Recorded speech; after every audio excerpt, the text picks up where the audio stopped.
இந்த நிதியை ₹1 கூட பட்டியலணிக்கு கொடுக்க கூடாதுன்னு சொல்லி திருப்பி அமைச்சிருக்குது. ஏங்க இவ்வளவு பெரிய நிதி கிட்டத்தட்ட வந்து பாத்தீங்கன்னா 1500 கோடி திருப்பி அமைச்சிருக்குது.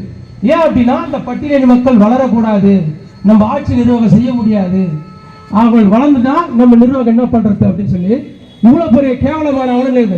இது பட்டி தொட்டிகளை கொண்டு போனது அந்த நோட்டீஸ் பட்டி தொட்டில கொடுக்கணும். உங்களுடைய நிதி பாருங்க, உங்களுடைய நிதி உங்களுக்கு ஒதுக்கப்பட்ட நிதி திருப்பி கொடுத்தீங்க, நீங்க வளர்ந்துருங்க உயர்ந்துறீங்க அப்படின்ற பட்டி தொட்டிகளை கொண்டு போகும். அடுத்த கட்டமா மிகப்பெரிய மோசமான ஒரு விஷயம் செஞ்சிருக்கிறாருங்க நம்முடைய கருணாநிதி அவர்கள். என்ன செஞ்சிருக்கிறாங்க அப்படின்னா, உங்களுக்கு தெரியும் 2006 to 2011 இலவச வண்ண தொலைக்காட்சி கொடுத்தாங்க. அது என்ன அப்படின்னு சொன்னா, பட்டியலுக்கு முழுக்க முழுக்க பட்டியலின் நிதியை எடுத்து இலவச வண்ண தொலைக்காட்சி அனைத்து சமூகத்துக்கும் கொடுத்தது இந்த மானகட்ட திராணி இல்லாத மானகட்ட திமுக அரசு. இது எவ்வளவு என்னது தீர்வு கொடுத்துட்டாங்க என்னன்னு பார்த்தா நானே தான். அப்புறம் பார்த்தா முழுக்க முழுக்க பட்டியலின் நிதி, பட்டியலின் நிதியை எடுத்து அனைத்து சமூக மக்களுக்கு கொடுத்து அது வந்து மிகப்பெரிய ஒரு தோல்வியை சந்திச்சிட்டாரு. பட் இருந்தாலும் இவ்வளவு ஒரு கேவலமான ஒரு அவலநிலை கொண்ட இப்படிப்பட்ட கேடு கட்ட ஆட்சிக்கு முடிவு கட்டமா நெருங்கிட்டது ஒன்றும் பிரச்சனை இல்லை. தாக்கப்பட்ட இந்த விஷயம் வந்து இந்த பட்டியலுக்கு இவ்வளவு நிதி வருது, இந்த நிதி வந்து திரும்ப போகுது, இந்த பட்டியல் மட்டும் ஒதுக்கல. இதை யார் கண்டுபிடிச்சாங்க அப்படின்னா, தாக்கப்பட்ட துணை ஆணையர் காவல்துறை அப்படின்றத இதை கண்டுபிடிச்சாரு. இதை கண்டுபிடிச்சு மேலிடம் வந்து முறையிட்டாரு. அப்படியே வந்து இந்த மாநில திமுக அரசு கண்டுகொள்ளல.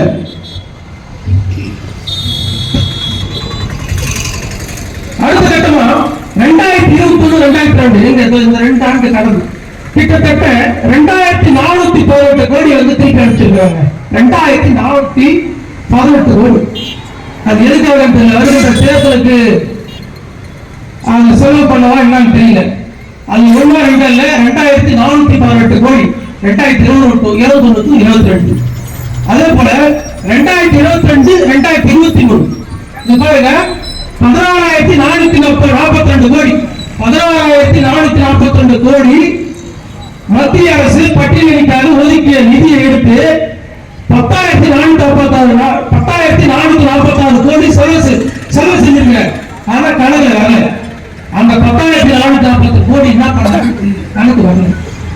இது போல ஒரு கேவலமான ஆட்சி நடந்துகிறது.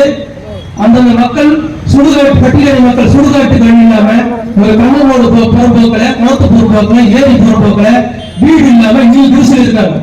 ஆனா இன்னைக்கு கிட்டத்தட்ட அவர்களுடைய ஒட்டுமொத்த இன்னைக்கு அவங்க ஊழல் செய்ய வச்சது கிட்டத்தட்ட 12 லட்சம் கோடிக்கு மேல ஊழல் பண்ணி வச்சது திமுக.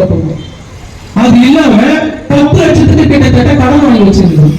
ஒரு குடும்பத்தை மேல 3 லட்சம் ரூபாய் இருக்குதுன்னா, இன்னைக்கு கொடுத்திருக்கிற அனைத்து சலுகையும் இன்னைக்கு 5000 கொடுத்திருக்கிறாரு, அன்னைக்கு இலவசம் கொடுத்திருக்கிறாரு, மகளிருக்காக எல்லாமே பட்டியலுக்கு ஒதுக்கப்பட்ட நிதியை எடுத்துதான் ஒரு ஆட்சி செஞ்சார்.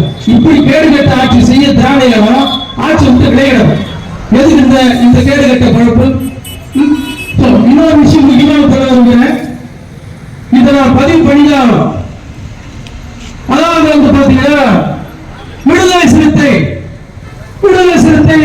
எதுக்கு கட்சி ஆரம்பிச்சாரு அப்படின்னு கேட்கிறாங்க. நான் ஒட்டுமொத்த பட்டியல் மக்களுடைய பாதுகாவலன், ஒட்டுமொத்த பட்டியல் மக்களின் அனைத்து மக்களையும் திராவிடத்துக்கு அடகு வைத்தவர் திருமாவளவன். இது மறுக்கக்கூடாது. பட்டியலுக்கு பாதுகாவலன் சொல்லக்கூடிய அண்ணா அறிவாலயத்துக்கு அடிவழியாக பயணித்துக் கொண்டிருக்கிறார் திருமாவளவன். ஏன்னா நம்ம பதிவு செஞ்சாலும், ஏன்னா இந்த செய்தியை நீங்க மக்கள் கிட்ட கொண்டு போகணும். இத்தனை கோடி கிட்டத்தட்ட 3000 கோடி பட்டியலுக்கு ஒதுக்கப்பட்ட நிதியை திசை திருப்பி நிர்வாகம் செஞ்சிருக்கிறார் சொன்னா, அப்ப பட்டியலி மக்கள் எந்த சூழலில் அரசியல் அதிகார பகுதியில் இருக்கக்கூடாது, மேம்பட்டு விடக்கூடாது, அவர் முறைக்கு கொண்டுதான் இருக்க வேண்டும் என்று இவ்வளவு பெரிய கேவலமான ஆளுநரை மேற்கொண்டிருக்கிறார்.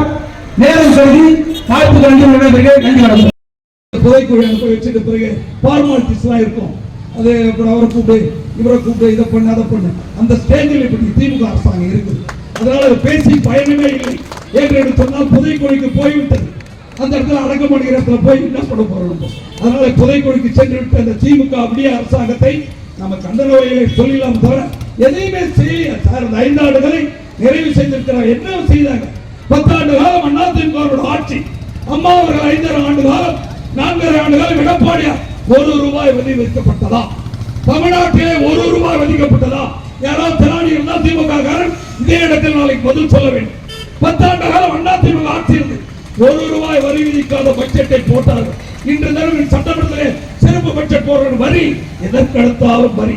இன்று திருவனந்தபுரம் செய்யாறு நகராட்சியிலே சொத்து வரி உயர்வு, மின் கட்டண வரி உயர்வு, குடிநீர் வரி உயர்வு, சாலை வரி உயர்வு, எல்லாம் வரி வரி வரி என்று கொள்ளையடித்துட்டார். இன்னைக்கு நம்மளுடைய பிஜேபி அத்தனை சொந்தங்கள் பேசினார்களே, எந்த துறை விட்டார்? என்னோட அருமையினர் கேள்வி சொன்னார், என்ன சார் எதுவுமே செய்யல சார். இப்ப நாங்க ஊரா காலையில் நானும் முன்னாள் அமைச்சர் அண்ணன் முக்குராலாம் போனோம். என்ன பெண்களோட குற்றச்சாட்டு எதையுமே செய்யல சார். எந்த துறை போனாலும் கொல்ல கொல்ல கொல்ல கொல்ல. எந்த துறை டாஸ்மாக் ஒரு மாசத்துக்கு 10,000 கோடி வருமானம், வருஷத்துக்கு 60,000 கோடி. நம்மள மாதிரி நிறைய பேர் எல்லாருக்கும் நம்மளுக்கு பெண்களுக்கே தெரியும்.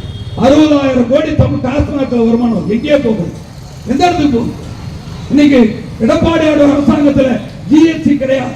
இப்பொழுது ஜிஎஸ்டி தமிழ்நாட்டினுடைய வருமானம் ஜிஎஸ்டி மாதம் ஒன்றுக்கு 10,000 கோடி. நல்லா தெரியும், பிஜேபியில் இருக்கிற நிர்வாகிகள் தெரியும், அதிமுக நிர்வாகிகள் தெரியும். ஜிஎஸ்டி வருமானம் மட்டும் 10,000 கோடி இன்னைக்கு தமிழ்நாட்டில் எங்கே செல்கிறது? 10,000 பாரதிய ஜனதா கட்சி ஒரு காலகட்டத்திலே எல்லாரும் உயர் ஜாதி கட்சியினுடைய கட்சி, அது பாரதிய ஜனதா கட்சி என்றால் அந்த பாப்பாருடைய கட்சி, பாப்பா கட்சி அப்படி இப்படின்னு சொல்லிட்டு ஏறக்குறைய பல ஆண்டு காலமாக ஏமாற்றிக் கொண்டிருந்த இந்த திராவிட கட்சிகள், இந்த திமுக கருணாநிதி போன்ற ஆட்களுக்கு நாங்கள் பதில் சொல்ல கடமைப்பட்டிருக்கிறோம். முதலிலே உங்களுக்கு எல்லாம் சொல்லிக்கொள்ள கடமைப்பட்டிருப்பது, அதாவது சட்ட புத்தகத்தை எழுதிய டாக்டர் அம்பேத்கர் அவர்களுக்கு பஞ்சதீர்த்தம் என்ற 5 இடங்களிலே டாக்டர் அம்பேத்கர் அவர்களுக்கு நினைவு சின்னத்தை ஏற்படுத்தி, அவர் பிறந்த இடம் புனே, அவர் வளர்ந்த இடம் பாம்பே, அதுக்கப்புறம் பார்த்தீங்கன்னா அவர் படித்த இடம் இங்கிலாந்து போன்ற இடங்களிலே, டெல்லி போன்ற 5 இடங்களிலே அவர்களுக்கு நினைவு சின்னத்தை ஏற்படுத்தி அந்த நினைவு சின்னத்தை மக்களுக்கு திட்டங்களையோ மக்களுடைய சேவை செய்கின்ற எண்ணத்தையோ துளியளவும் பண்ணல. ஒவ்வொருவரும் இங்க வந்திருக்கின்ற பட்டியலின மக்களாக வந்திருக்கின்ற நீங்க அத்தனை பேரும் சிந்திக்கணும். ஏனென்று சொன்னால் இந்த பட்டியலின மக்களை வாக்குக்காக மட்டுமே பயன்படுத்துகின்ற இயந்திரமாக பார்க்கிறார்கள் இந்த அரசியல்வாதிகள். தயவு செய்து நீங்க புரிஞ்சுக்கணும். அதுலயும் குறிப்பா இந்த தேமுக உங்களை வாக்கு வாங்கிவிட்டு ஏமாற்றுகின்ற, ஏனென்று சொன்னால் இந்த பட்டியலின மக்களுக்கு நம்முடைய தலைவர் எம்ஜிஆர் அவர்கள் தான் முதல்ல உங்களுக்கெல்லாம் நமக்கெல்லாம் எல்லாருக்கும் வாய்ப்பு கொடுத்த தெய்வம் நம்முடைய எம்ஜிஆர் அவர் தான். ஏன்னா இந்த பட்டியல மக்களை வெளியே கொண்டு வந்தது அவர் தான். அதனால அவருடைய இயக்கமான இந்த அம்மா, அதுக்கப்புறம் அவர் வழிகாட்டுன நம்முடைய எடப்பாடியார். அதே போல பாரதிய ஜனதா கட்சியில பாத்தீங்கன்னா நம்முடைய பாரதிய ஜனதா கட்சி எண்ணற்றவங்க வாஜ்பாய் இருந்தார், இப்போ நம்முடைய நரேந்திர மோடி இருந்தார். ஏன்னு சொன்னா இன்னைக்கு பட்டியலின மக்களுக்கு அனைவருக்கும் ஏன்னா கூட்டு திராவிட கழகம் திமுக அவங்க ஆளுக்கு மட்டும்தான் பணம் கொடுப்பாங்க. என்ன சொன்னாங்க? ஒவ்வொரு ரேஷன் கார்டுக்கும் 1000 கொடுக்கணும்னு சொன்னாங்க. அப்ப என்ன பண்ணணும்? எந்த பாதுகாப்பு எல்லாரும் கொடுக்க இல்லையா? ஆனா கொடுக்கல. யாரே அவங்க ஆளுக்கு மட்டும் கொடுத்தாங்க. இப்போ அனைவருக்கும் சொன்னாங்க. ஆனா மோடி என்ன பண்ணாரு? அனைவருக்கும் வங்கி கணக்கு, அனைவருக்கும் குடி தண்ணீர், அனைவருக்கும் வீடு கட்டி கொடுக்க போறோம், அனைவருக்கும் பாத்ரூம், எல்லாரும் இல்லையா? எல்லாரும் வங்கி கணக்கு கொடுத்தாரு. இப்போ இந்த 100 நாள் வேலை திட்டத்துல பாத்தீங்கன்னா அது அதிகமா பண்ணணும்னா பட்டியலின மக்கள் தான் அதிகமா இருக்காங்க. அவங்களுக்கு தெரியாது. அப்ப என்ன பண்றாங்க? அதான் கொள்ளாடிக்கணும். அந்த கொள்ளாடிக்கிறது என்ன பண்ணணும்? பெரிய மோடியில சொல்லிட்டாரு வங்கி கணக்குல போடணும், 15 நாட்களுக்குள்ள அவங்க வங்கி கணக்குல நீங்க கட்டாயம் போட வேண்டும் சொல்லி லாக் பண்ணிட்டாரு.